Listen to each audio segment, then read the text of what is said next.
Hi everybody, welcome to the today's webinar. So this is consultant neurologist at Onus Robotic Hospital. I'm Dr. Tejasvi Rao, MD, DRNB Neurology. So today's topic is neuropsychiatry. A brief introduction about how neurology and psychiatry are correlated. They are nothing but two peas in a pod. In the marriage between the brain and the mind, neuropsychiatry comes into picture as a marriage counselor. So dealing with the problems and solving the issues between the brain and the mind. So this is a brief introduction about what exactly goes through it. So that's what it's an intersection between the brain science and behavior. So how the circuits, the gross functional and the organic circuits of neurological processes produce emotions and thoughts and actions in parallel to its regular function of movement and sensations. So the goal is to simplify this complex interaction concepts between brain and the mind. So what exactly it is? So it's a specialized field combining neurology and psychiatry. So studies how brain diseases can produce psychological symptoms. These symptoms are usually different from the psychiatric symptoms and needs high level of suspicion to identify, and also can be treated only if the neurological condition causing it is treated fully. So this understanding that there is a different branch other than psychiatry to differentiate the organic brain disorders from the primary psychiatric ones. So, because only after providing this integrated treatment, one specialty, two lenses. So, why does this field matter? So, neurological disorders often present with psychiatric symptoms, like we discussed.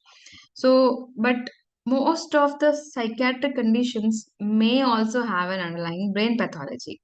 So, it's almost like a to and fro connection, and it is very difficult to isolate it as a pure neurological or a pure psychiatric conditions in most of the cases. So, because it is important to understand this to avoid misdiagnosis, like in conditions like dementia, epilepsy, because people with dementia may have a mood disorder, may look withdrawn, and may look depressed. Sometimes may be aggressive, may appear as a psychosis patient, but the actual etiology behind it is actually dementia. And people with movement disorder, like Parkinson's disease, also have a lot of depression cofactor with it. So there is requirement for understanding this field, which interlace between both neurology and psychiatry. So the common conditions of neurological are like stroke, seizures, epilepsy, Parkinson's. And psychological disorders are usually named as PTSD, schizophrenia, psychosis, depression, anxiety. But there is a very high overlap between the two. So which is nothing but brain mind connection. So brain is simply the hardware and mind is the software. So any problem in the software may occur because of the hardware problem, and any hardware problem can by default cause a software problem. So thoughts, decisions, emotions all come from the circuits. So definitely any neurological disorder may have a mind related associated symptoms. So understanding this circuit is very important to predict and also treat the behavioral patterns in a neurological patient. So a lot of neurodegenerative disorders like Alzheimer's disease, Huntington's, Parkinson's disease, even a simple stroke can have a lot of psychiatric disorders, and autoimmune disorders like multiple sclerosis and MOST. All these also have a lot of behavioral and psychiatric component of symptoms associated with the brain disorder. And neuropsychiatric disorders are possible with patients with seizures who may also have a pseudo seizure component in it. Anxiety, neurocognitive impairment in terms of dementia, neuropathic pain like migraine and trigeminal neuralgias, and addiction.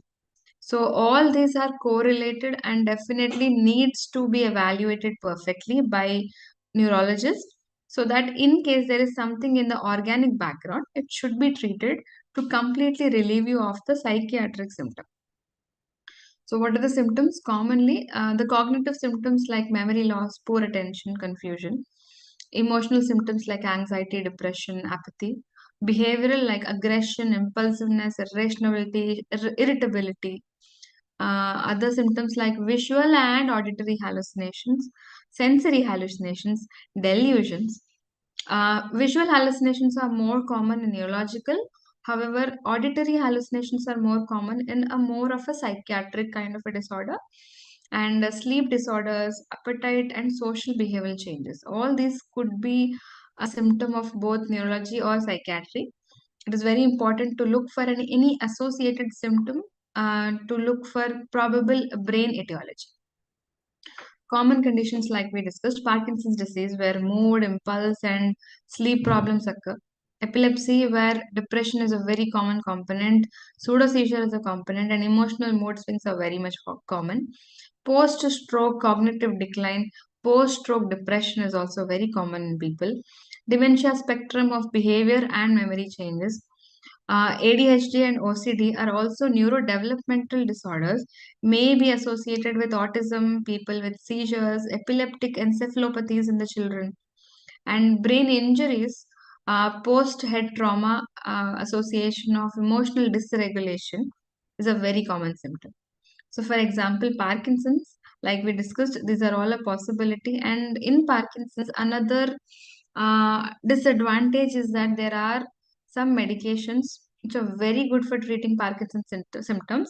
However, when not given adequately or when given in overdose, can have behavioral side effects like impulse control disorders, wherein patients can have a sexual and gambling kind of a aggressive over hyper eating kind of an activity. It is very important to recognize whether it is a part of the disease per se or the side effect of the medication. Epilepsy like post-ictal confusion is very common, which will look like a psychiatric illness, and temporal lobe epilepsies usually are linked with fear and aggression. So treatment along with family counseling is very important when it comes to epilepsy. Stroke, like we discussed, depression post-stroke because the family or the patient suddenly becomes bedridden, is quite common. And along with the physical rehabilitation, mental counseling is very important post-stroke patient during the recovery, because that helps the rehabilitation and also the recovery of the motor function as well. And when it comes to frontal area stroke, it presents more like a behavioral symptom rather than a paralysis. So it is very important to differentiate between a personality change versus a frontal lobe stroke. And dementia, like we discussed, visual hallucinations are more common in neurological symptoms, especially in Lewy body dementia. Sundowning, usually there's a mood change, fluctuations happening every evenings. And the worst effect will be seen by on the caregivers. So it is very important to understand the possible behavioral or psychiatric complications that can occur in a neurological disease to be mentally prepared by ourselves. So why is it required? Because to rule out probable hiding neurological disease, cognitive testing and behavioral testing is what we do if any patient with a doubtful neuropsychological symptom, and it can be evaluated for other causes which are treatable like metabolic etiology like liver failure or a renal failure, imaging, and EEG for deeper analysis of any interictal discharges or any slowing of the brain. So it has supposed to be a multidisciplinary approach to evaluate and identify. So FDG PET, functional neuroimaging of keeping the patient awake and monitoring the tracks and the movement and the lobes involved while the patient is looking at something or moving something or thinking something, does give us a lot of idea about what possible etiology is. So functional, like we discussed, functional MRI. Otherwise, a brain PET scan also gives us a metabolic mapping about where the highest activity of metabolism is happening. EEG, a normal simple electrical activity of whether the brain is active, sleeping, or anything else. So this helps us correlate the symptoms along with the neurological circuits. So psychosocial model is nothing but the genetics, the functional and the organic brain circuits, the neurotransmitter levels, the emotions, the family. All of them should be a comprehensive approach, which should be treated together to improve the patient's outcome. So, neuroscience, psychiatry, and neurology is all about the interlink relationship between the brain and the mind. So, how do we treat?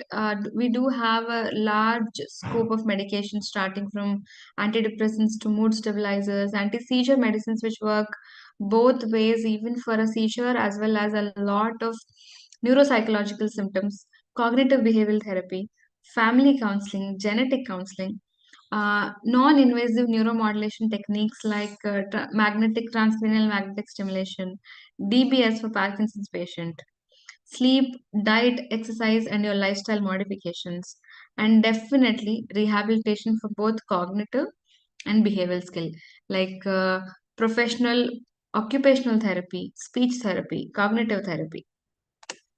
So, why early diagnosis is required? Because this can help you slow down the progression in case it is not reversible, and maybe treat it in the early stage in case it is reversible. Avoid misdiagnosis because, to be very honest, I've seen patients who are 60 years old came with a psychological symptom and has been on a psychiatric treatment for last 30 to 40 years, but when evaluated neurologically found out to have a neurological symptom as well. And it was a 6-year-old lady. I visited her a few months ago. She was found to have a huge frontal lobe brain tumor. So every psychological symptom that she ever had for the last 40 years was actually secondary to that tumor. So it is very important to know and understand what are the possible symptoms, because not only about misdiagnosis and missing the tumor, it is also about being medicated for something which is treatable for last 40 years. So there is a lot of support that is required and a suspicion that is required from the family and the care planning doctor to look for a possible treatable etiology of this behavioral symptom, so which improves a long term recovery and independence, because brain has this beautiful your quality of neuroplasticity. It can rewire itself because of the experience. So, behavioral issues can always mean psychological weakness. Well, the fact is no. There are a lot of myths about it. Any psychiatric or psychological symptom is usually seen or received with a lot of stigma in our society. So, it is high time with the present technological advancement and the awareness to understand that even if it is a psychological symptom, it needs evaluation and it needs treatment to have a normal life. But also, in case it is more than just that, you need to evaluate and find out the possible etiology for a possible cure. Okay, and another myth is normal memory loss is usually aging, no matter what age it is. But the fact is, no, a lot of the reasons for early aging could be reasons for early dementia, and most of it is are treatable. So unless you have a suspicion of it being not normal, only then we can help you with diagnosing and treating it. And sleep changes are normal is a common myth, but sleep changes are a very early sign, especially decades before the original neurological problem. And not all sleep disorders or sleep difficulties are just because of stress and overthinking.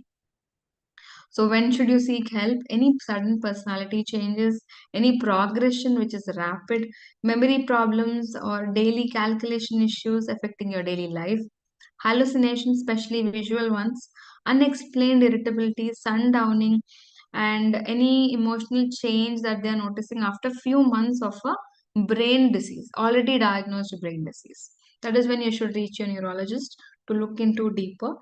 And definitely family has a huge role to play, also take a lot of burden, mental burden, to not only support the patient but also take the hit. So caregiver support is the maximum, and caregiver counseling is also very important to treat the dementia patient as well. So neuropsychiatry provides holistic healing. So early detection obviously will have a better outcome. So if you have any doubts or any questions, you're welcome to ask. Thank you.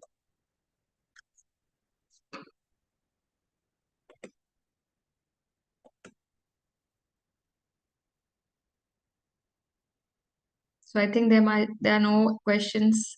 So if there are any other doubts you want to ask me, you can post in the comments. So thank you for having the patience to listen to it. Keep safe, keep aware, and I'll catch you in the next one. Thank you.